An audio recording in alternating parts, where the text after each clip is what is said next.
Hello दोस्तों, again welcome to my channel. आज हम ले आए हैं आपके लिए बोर्ड का 2024 का सेट 1 का, जो हमने क्वेश्चन नंबर 24 से तक सॉल्व कर लिए थे। आज हम उससे आगे के क्वेश्चन देखने वाले हैं। बच्चों, अगर हमारे चैनल पर अभी जुड़े हैं तो सबसे पहले सब्सक्राइब कर लीजिए चैनल, क्योंकि ये चैनल आपके लिए अगस्त अक्टूबर के आसपास से बहुत इंपॉर्टेंट क्वेश्चन लाया हुआ है। और इसी के साथ हमने मैथ्स के 75 important question with case study solve किए हैं।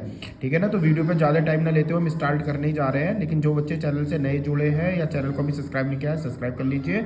और जो हमारी वीडियो प्रीवियस हैं, आपसे रिक्वेस्ट है, क्योंकि वो बहुत इंपॉर्टेंट केस स्टडीज़ हैं जो आपको इस साल एग्जाम पेपर में देखने के लिए मिल सकती हैं। तो अगर आपने नहीं देखे हैं तो मैथ्स के एक बार सारे क्वेश्चन और case study as a revision में आप उन्हें सॉल्व कर लीजिए। एटलीस्ट 75 क्वेश्चन हैं।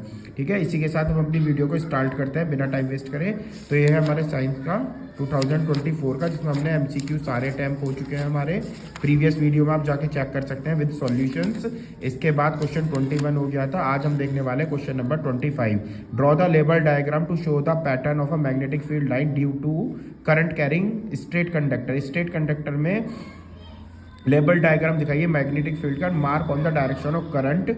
करंट की डायरेक्शन जरूर मार्क होनी चाहिए डायग्राम में। And the direction of magnetic field. और बच्चों, मैग्नेटिक फील्ड की डायरेक्शन ड्रॉ होनी चाहिए। तो सबसे पहले हम ये देख लेते हैं। हमने आपके लिए सॉल्यूशन में बनाया हुआ है ताकि आपका टाइम सेव हो जाए। ये वाला डायग्राम ये आपको NCERT की बुकलेट में भी है। बुक में आपको मिलेगा। स्ट्रेट कैरिंग वायर है जिसमें करंट की डायरेक्शन ये जो आपको दिखाई दे रही है, ये वेरिएबल रेजिस्टेंस है, करंट है, स्विच है, ये मैग्नेटिक फील्ड लाइन के पैटर्न से दिखाया हुआ है। तो बच्चों, ये इसका सॉल्यूशन हो जाएगा। 2 नंबर में आया हुआ है। जिन बच्चों को ये नहीं करना वो ये वाला कर सकते हैं। Name the device use to magnetise in the piece of a magnetic wire. Draw the labelled diagram. Diagram बनाइए to show the arrangement use for this magnetic for the cylindrical made for the soft iron. एक cylindrical made बनाइए magnetic use of a soft iron का use करके, और उस device का भी नाम लिखिए। तो बच्चों, आप जानते हैं this is known as the permanent magnet, current carrying solenoid या इलेक्ट्रोमैग्नेट। आप इनमें से कुछ भी नाम लिख सकते हैं। और ये इसका सोलेनॉइड का जो डायग्राम है आप दिखा देंगे, जिसमें हमने एक आयरन रॉड का यूज़ करा हुआ है। और इस पे करंट कैरिंग सोलेनॉइड, ये इसका स्विच, ये इसकी बैटरी। इन दोनों ही डायग्राम में से आपको कोई सा एक बनाना था 2 नंबर में। जौन सा भी आपको अच्छा लगता है, एक ही चैप्टर से दोनों डायग्राम लिए हुए हैं, तो आप बना सकते हैं। इसके बाद इसका नेक्स्ट क्वेश्चन था question number 26। What are decomposers. Decomposer क्या होता है? List the 2 consequences if the absence in ecosystem. Decomposers क्या होते हैं? अगर हमारे एनवायरनमेंट में से डीकम्पोजर्स खत्म हो जाते हैं तो क्या क्या इफेक्ट देखने को मिलते हैं? तो इसका आंसर आप ये लिख सकते हैं। Decomposer are the micro organism. Decomposer वो माइक्रो ऑर्गेनिज्म है that break down the complex organic substance, जो ऑर्गेनिक सब्सटेंस को तोड़ देते हैं into a simple inorganic substance में। ठीक है। और इन ये नहीं रहेंगे तो ना तो रिप्लेनिश हो पाएगी सॉइल, फॉल स्मेल, अजीब सी स्मेल रहेगी, क्योंकि जो डेड बॉडीज वगैरह होती हैं ना, डीकम्पोजर डिकम्पोज कर देते हैं पूरा। Breeding of a flies effect करेगी। और नो रिसाइकलिंग न्यूट्रिशन, और न्यूट्रिशन कोई रिसाइकिल नहीं हो पाएंगे। ये इसके कोसिक्वेंसेस हो सकते हैं। 2 नंबर का क्वेश्चन था। अब चल रहे हैं बच्चों अगला क्वेश्चन। इस तरफ हिंदी पैटर्न है। ये बहुत इंपॉर्टेंट क्वेश्चन है जो अब आपको अब दिखाई दे रहा है। State the reason without any choice. आप देख रहे हो हर क्वेश्चन में लगा और लगा हुआ है, लेकिन इस क्वेश्चन में चॉइस नहीं है। बहुत सिंपल और ईजी वे का क्वेश्चन है। बहुत सिंपल और इजी वे का क्वेश्चन है। State the reason for the following. आपसे रीजन पूछा हुआ है। Zinc oxide is a amphoteric oxide. Zinc oxide amphoteric oxide क्यों होता है? Sodium metal is stored in a बोतल विद केरोसिन। सोडियम मेटल, ये 7th क्लास में दिया बच्चों, 7th 8th में, कि सोडियम को मिट्टी के तेल में उठाकर क्यों रखते हैं? In a reaction in a nitric acid with a metal generally hydrogen gas is not involve. Nitric acid के साथ मेटल की रिएक्शन कराते हैं तो हाइड्रोजन गैस नहीं निकलती है। तो इसके रीजंस पढ़ लेते हैं हमने पहले से टाइम सेविंग के लिए। सबसे पहला आंसर आप इसमें लिखेंगे amphoteric oxide, zinc oxide like that react with acid as well as base. ये जो हमारा एम्फोटेरिक ऑक्साइड है, ये एसिड से भी रिएक्ट कर लेता है जिंक ऑक्साइड, और बेस से भी, इसलिए इसे हम एम्फोटेरिक ऑक्साइड कहते हैं। इफ कीप्ड इन ओपन, अगर हम सोडियम मेटल को ओपन में रखेंगे तो एयर से रिएक्ट कर लेगी और फायर कैच कर लेगी। जबकि kerosene oil does not glow the sodium come to the contact with air. जबकि जो मिट्टी का तेल होता है बच्चों, कैरोसिन, वो एयर के कॉन्टैक्ट को ब्लॉक कर देता है, जिस वजह से हमारा सोडियम फायर को कैच नहीं कर पाता। Nitric acid is a strong oxidizing agent. Nitric acid जो है वो बहुत ज़्यादा स्ट्रॉन्ग ऑक्सीडाइजिंग एजेंट है। In the it oxidize hydrogen, ये हाइड्रोजन को ऑक्सीडाइज कर देता है, जिस वजह से इसमें से हाइड्रोजन गैस नहीं निकल पाती है।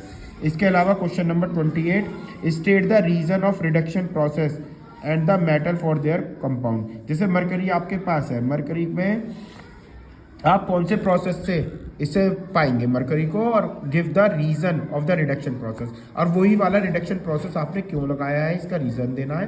तो आपसे 3 पॉइंट मांगे गए हैं, मरकरी का बता दीजिए, कॉपर का, सोडियम का, और अगर आपको नहीं आता है तो आप इससे नीचे वाला क्वेश्चन अटेम्प्ट कर लीजिए। बच्चों ये 3 नंबर में क्वेश्चन चल रहे हैं, तो देखते हैं क्या क्या है आंसर्स। सबसे पहले हमने पढ़ा है रिडक्शन, तो रिडक्शन में हमें सबसे पहले रीजन दिया था मरकरी के लिए बताना है, तो मरकरी में हम रोस्टिंग करेंगे, क्यों, क्योंकि mercury has a low reactivity, mercury बहुत लो रिएक्टिविटी सीरीज में है। फिर है दूसरा था कॉपर को, कॉपर की भी हम रोस्टिंग करेंगे क्योंकि कॉपर भी लो रिएक्टिविटी में है।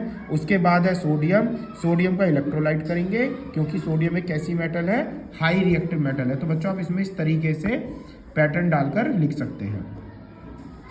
इसके बाद इसका अगला देख लीजिए, स्टेट द गिवन चेंज, क्या चेंज होगा in the observe when each of the following metal absorb with the amphoteric air. अगर इन्हें हम एयर में रखते हैं तो हमें क्या क्या चीज़ देखने को चेंज मिलेगी, तो आइए देख लेते हैं। सिल्वर, कॉपर, आयरन, बहुत इंपॉर्टेंट क्वेश्चन है ये वाला। सिल्वर, कॉपर, आयरन हर बुक में है, हर क्वेश्चन बैंक में आप कर रहे होगे, हर जगह आपको ये क्वेश्चन मिलेगा, बहुत इंपॉर्टेंट क्वेश्चन। तो बच्चों अगर हम चेक करें तो सिल्वर वाइट से ब्लैक हो जाएगी और सिल्वर सल्फाइड इस पे फॉर्म हो जाएगा। इसके बाद अगर आप देखेंगे तो change in appearance in a copper, अगर आप कॉपर का चेक करोगे तो रेडिश ब्राउन कलर जो होता है कॉपर का वो चेंज इनटू अ ग्रीन। ये किस कलर में चेंज हो जाएगा बच्चों, ग्रीन कलर में चेंज हो जाएगा। और रीज़न क्या है, कॉपर बेसिक कार्बोनेट बन जाता है। अगर आप देखोगे किसका, आयरन का, तो आयरन है grey to brown, iron grey से ब्राउन हो जाएगी। रीज़न क्या है, rust iron oxide is form, iron oxide की लेयर बन जाएगी। बच्चों इसके बाद एक अगला क्वेश्चन है, question number 29, we water the soil but not reach the top most leave of the plant, explain the brief of the process involve. ये कह रहा है हम पौधों की मिट्टी में, मतलब मिट्टी में पानी देते हैं लेकिन वो टॉप मोस्ट तक लेयर तक पहुंच जाता है, सबसे ऊपर वाली लेयर तक पहुंच जाता है। एक्सप्लेन द ब्रीफ प्रोसेस, इसका प्रोसेस थोड़ा सा आप समझा दीजिए अच्छे में, डिटेल से में, ताकि 3 नंबर का है तो आप इसे देख सकते हैं। When a water is a last through the stomata in the leaves but transpiration create the सकल फोर्स, ट्रांसपिरेशन जो पत्तियों में इनका स्टोमेटा ओपन और क्लोज होकर गार्ड सेल के द्वारा, तो उसमें से जो एक्स्ट्रा पानी होता है वो निकलता रहता है ट्रांसपिरेशन से, तो उससे प्लांट्स में सकल फोर्स यानी ट्रांसपिरेशन पुल बढ़ जाता है। Due to a water is pulled up, जिसकी वजह से पानी ऊपर को खींच लिया जाता है, through the xylem to root of the root to the leaves, root से लीव की तरफ। तो बच्चों ये 29 तक के क्वेश्चन है, आगे के क्वेश्चन भी आपको जल्दी मिलेंगे। ये इस वजह से शॉर्ट वीडियो है ताकि आपका टाइम वेस्ट ना हो और आप 4-5 क्वेश्चन एक 7-8 मिनट की वीडियो में देख पाए। आपने हमारे चैनल को सब्सक्राइब नहीं किया है तो आप इसे आज ही सब्सक्राइब करें। अब पीछे प्रीवियस ईयर के जो क्वेश्चन हमने डाले हुए हैं वो वीडियो जरूर वॉच करें बेटा। थैंक यू दोस्तों और ऑल द बेस्ट, एग्जाम बहुत अच्छा जाना चाहिए।